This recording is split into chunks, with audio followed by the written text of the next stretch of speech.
ನಮಸ್ಕಾರ, ನೀವು ನೋಡ್ತಾ ಇದ್ದೀರಿ ವಿವಿಸಿ ನ್ಯೂಸ್. ನಾನು ಚೇತನ್ ಚನ್ನರಾಯಪಟ್ಟಣ. ಹಳ್ಳಿಯಿಂದ ನಗರದ ಗಲ್ಲಿ ಗಲ್ಲಿಯವರೆಗೆ ಏನು ನಿಮ್ಮ ಪ್ರಾಬ್ಲಮ್ಮು ಅಂತ ಕೇಳ್ತಾ ಜನರ ಧ್ವನಿಯಾಗಿ ನಾವಿದ್ದೇವೆ ಹಾಸನ ನಗರದಲ್ಲಿರುವ ಜಿಲ್ಲಾ ಕ್ರೀಡಾಂಗಣದ ಹಿಂಭಾಗದಲ್ಲಿ. ನಗರಸಭೆಯ ಅಧಿಕಾರಿಗಳಿಗೆ ಸಾಷ್ಟಾಂಗ ನಮಸ್ಕಾರ ಮಾಡಬೇಕ್ರಿ. ಯಾಕೆ, ಎಲ್ಲಿ, ಏನು ಅಂತೀರಾ? ಬನ್ನಿ ತೋರಿಸ್ತೀನಿ.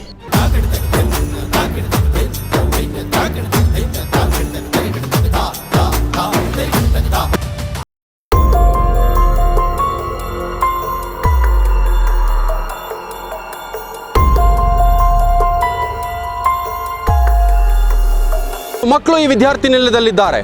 ಆದರೆ ನಗರಸಭೆಯ ಅಧಿಕಾರಿಗಳ ಬೇಜವಾಬ್ದಾರಿತನದಿಂದ, ನಗರಸಭೆಯ ಅಧಿಕಾರಿಗಳ ಕುರುಡುತನದಿಂದ ಈ ಮಟ್ಟಿಗಿನ ಈ ಸಮಸ್ಯೆಯಲ್ಲಿ ಕಾಣ್ತೀರಾ ಅಂಥದ್ದು. ನಗರಸಭೆಯ ಅಧಿಕಾರಿಗಳಿಗೆ ನಾವು ಕೇಳ್ತಿರ್ತಕ್ಕಂಥದ್ದು, ನಾವಿಲ್ಲಿ ನಿಲ್ಲಕ್ಕಾಗ್ತಿಲ್ಲ ಸ್ವಾಮಿ, ಈ ಕೆಟ್ಟ ವಾಸನೆಯಲ್ಲಿ ಮಕ್ಕಳು ಬದುಕ್ತಾ ಇದ್ದಾರೆ, ಈ ಕೆಟ್ಟ ವಾಸನೆಯಲ್ಲಿ ನೀವು ಜೀವಿಸ್ತೀರಾ? ಸರ್ಕಾರಿ ಹಾಸ್ಟೆಲಲ್ಲಿ BEd ಸ್ಟೂಡೆಂಟ್ ನಾನು. ಇಲ್ಲಿ ನೋಡ್ತಾ ಇರ್ಬೋದು ನೀವು, ಇಷ್ಟು ಕೊಳಚೆ ಇದೆ ಅಂತ ಹೇಳ್ಬಿಟ್ಟು. ಪಕ್ಕದ ಹಾಸ್ಟೆಲಿಂದ ಬರ್ತಿರೋದು. ಇದನ್ನ ವಾರ್ಡನ್ ಸರ್ ರಿಪೋರ್ಟ್ ಕೊಟ್ಟಿಯಾರಂತೆ ಮೊದಲೇ, ಬಟ್ ನಗರಸಭೆಯಿಂದ ಏನು ಕ್ರಮ ತಗೊಂತಿಲ್ಲ. ಫುಲ್ ಕೊಳಚೆ ಆಗೋಯ್ತು ಹಾಸ್ಟೆಲ್ದೆ. ಅದಕ್ಕೆ ಅದು ಫುಲ್ ಟಾಯ್ಲೆಟ್ ರೂಮಿದೆಲ್ಲ ಬರುತ್ತೆ. ಯಾವಾಗಲೂ ಸ್ಮೆಲ್ ಬರ್ತಾ ಇರುತ್ತೆ. ಇದು ಕಂಪ್ಲೇಂಟ್ ಮಾಡಿದ್ರು, ನಗರಸಭೆ ಕಂಪ್ಲೇಂಟ್ ಮಾಡಿದ್ರೆ ಇನ್ನೂ ಕ್ಲೀನ್ ಮಾಡಿಲ್ಲ. ಮೇಲ್ಗಡೆಯಿಂದ ಬರ್ತಾ ಇದೆ.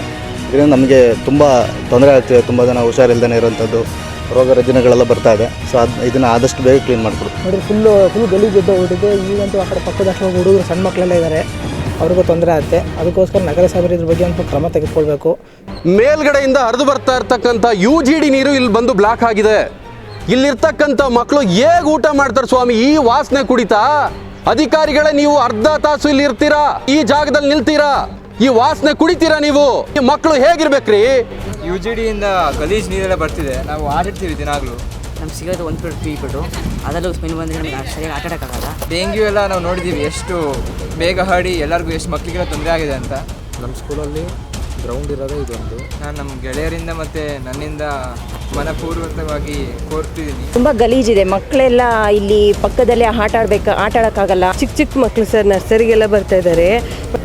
ಚಿಕ್ಕ ಮಕ್ಕಳನ್ನ ಹೆಂಗೆ ಕಳಿಸೋದು ಏನು ಅಂತ ನಮಗೂ ಗೊತ್ತಾಗ್ತಿಲ್ಲ. ತುಂಬ ಸ್ಮೆಲ್ ನಮಗೂ ಕೂಡ ಬರುತ್ತೆ. ಮತ್ತು ಇದು ಗೌರ್ಮೆಂಟ್ ಜಾಗ ಅಂತ ಹೇಳ್ಬಿಟ್ಟು ಹೆಂಗೆ ಬೇಕಂಗೆ ಇದು ಮಾಡ್ತಿದ್ದಾರೆ. ಈಗಿನ ಕಾಯಿಲೆಗಳು ಗೊತ್ತಲ್ಲ ನಿಮಗೂ. ಸೊ ಅದಕ್ಕೆ ಸಂಬಂಧಪಟ್ಟ ಅಧಿಕಾರಿಗಳು ದಯವಿಟ್ಟು ಕ್ರಮ ತೆಗೆದುಕೊಳ್ಬೇಕು. ಸುತ್ತಮುತ್ತ ಇರುವ ನಿಲಯದ ವಿದ್ಯಾರ್ಥಿಗಳು ಈ ಸಾಂಕ್ರಾಮಿಕ ರೋಗಕ್ಕೆ ತುತ್ತಾರದೆ ನೀವೇ ನೇರ ಹೊಣೆಗಾರರಾಗ್ತೀರಿ. ನಗರಸಭೆಯ ಅಧಿಕಾರಿಗಳ ಬೇಜವಾಬ್ದಾರಿತನದಿಂದ ವಿದ್ಯಾರ್ಥಿಗಳ ಬದುಕಲ್ಲಿ ನೀವು ಆಟವನ್ನು ಆಡ್ತಾ ಇದ್ದೀರಾ.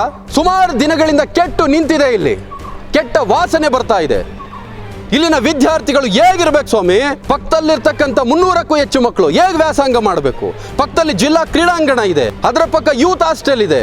ಅಧಿಕಾರಿಗಳು ತಾವು ಏನ್ ಮಾಡ್ತಿದ್ದೀರಿ ಆಗಿದ್ರೆ? ಈ ಸಮಸ್ಯೆ ನಿಮಗೆ ಕಾಣಿಸ್ತಿಲ್ವಾ? ವಿವಿಸಿ ನ್ಯೂಸ್ ಇವತ್ತು ಜನರ ಧ್ವನಿಯಾಗಿ, ಈ ವಿದ್ಯಾರ್ಥಿ ನಿಲಯದ ಮಕ್ಕಳ ಧ್ವನಿಯಾಗಿ ನಾವು ಕೇಳ್ತಾ ಇದ್ದೇವೆ. ಈ ಸಮಸ್ಯೆಯನ್ನ ಕ್ಲಿಯರ್ ಮಾಡ್ಬೇಕು ನೀವು, ಇದು ನಮ್ಮ ಆಗ್ರಹ.